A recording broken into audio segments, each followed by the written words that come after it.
So this is part 2 of our science lesson about researching and classifying living things. If you watched past part 1, you will have seen me with all of these living beach creatures, our starfish, our oyster shell, our coral, our mussel shell, a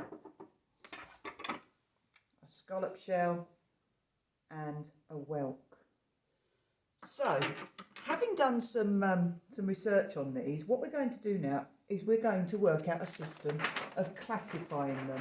And this happens with all natural things. Everything's classified, and they're all classified, all creatures and living things are classified in science in order for us to be able to identify them.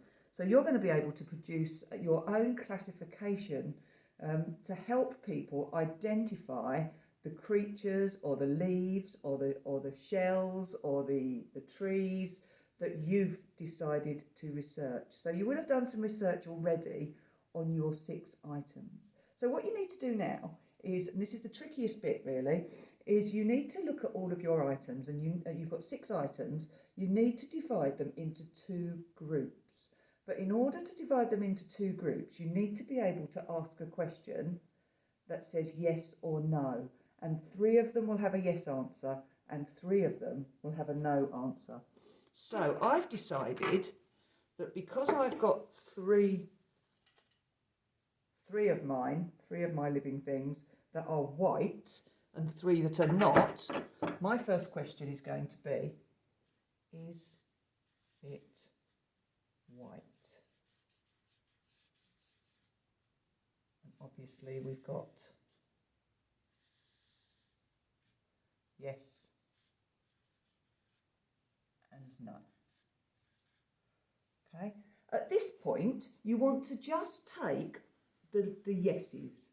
So I'm literally going to put to one side the things that are not white and just use my creatures that are white. Okay. So when you do this, you will have a different question here. So you might have leaves, or you might have something like that, or you might have trees. So you might say, are they deciduous? Are they evergreen? So you've got your own question here.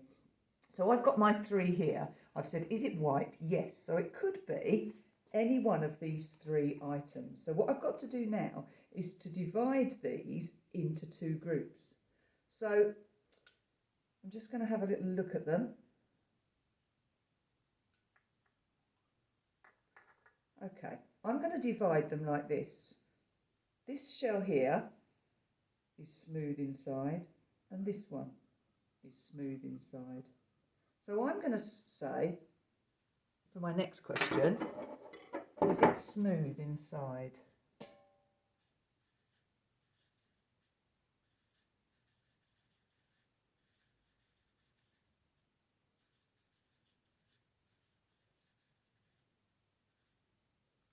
And again,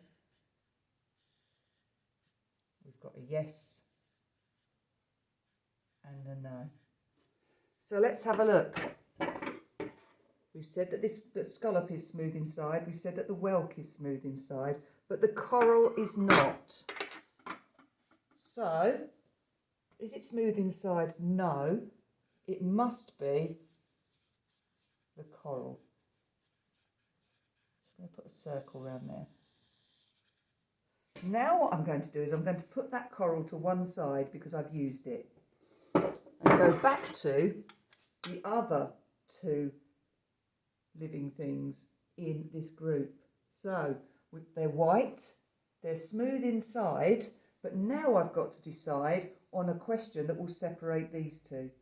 So I've already used my research to learn that actually if shells normally have 2 that protect the creature inside, they're called a bivalve. So I'm going to use that as my question here, because this one's a bivalve and this one is a univalve. So I'm going to say here, is it a bivalve? Question mark. And there are 2 answers to that. Yes and no. Yes, it is a bivalve. That makes it my scallop.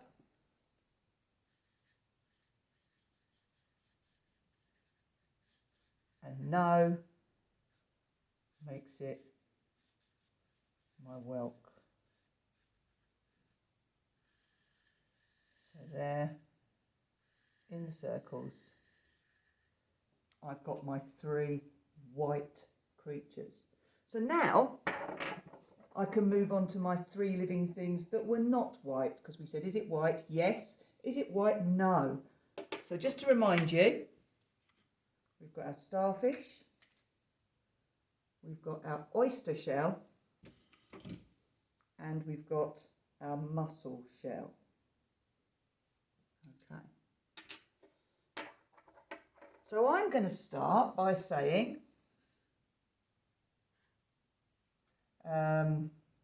something to separate those 3 creatures. So I'm going to say, here's a good one. Is it symmetrical?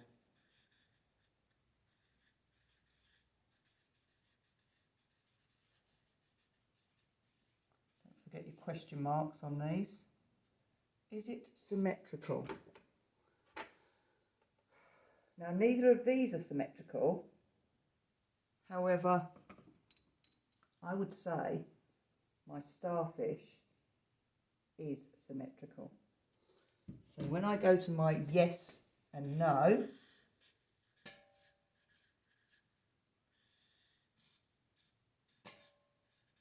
if it is symmetrical, it's the starfish.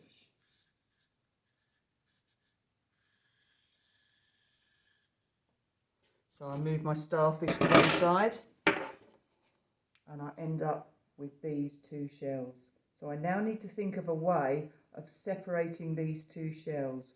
Well, this one is really smooth and this one is really rough. So I'm going to say, is it smooth outside?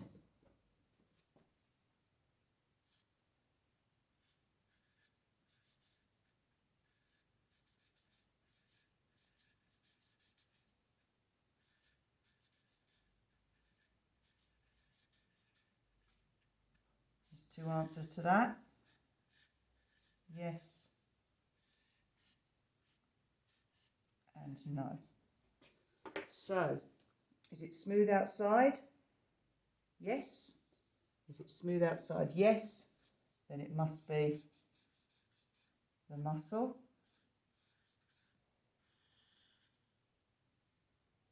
I think let's say that must be a mussel. I think that's spelt like that. I think you might want to check that for me. If it's not smooth outside, then it's our oyster.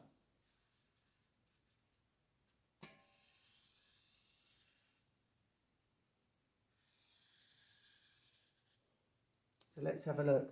1, 2, 3, 4, 5, 6 shells that we started with. What you would then want to do is under each of these shells, or around each of these shells, if you've spaced it out nicely, is what you could do is draw a little picture of them, a really, really nice diagram of the shell, and then maybe just around it put a few bullet points of information about that shell, or about that living thing, or about that pet, or about that tree, or that leaf. Okay, then what you can do is this.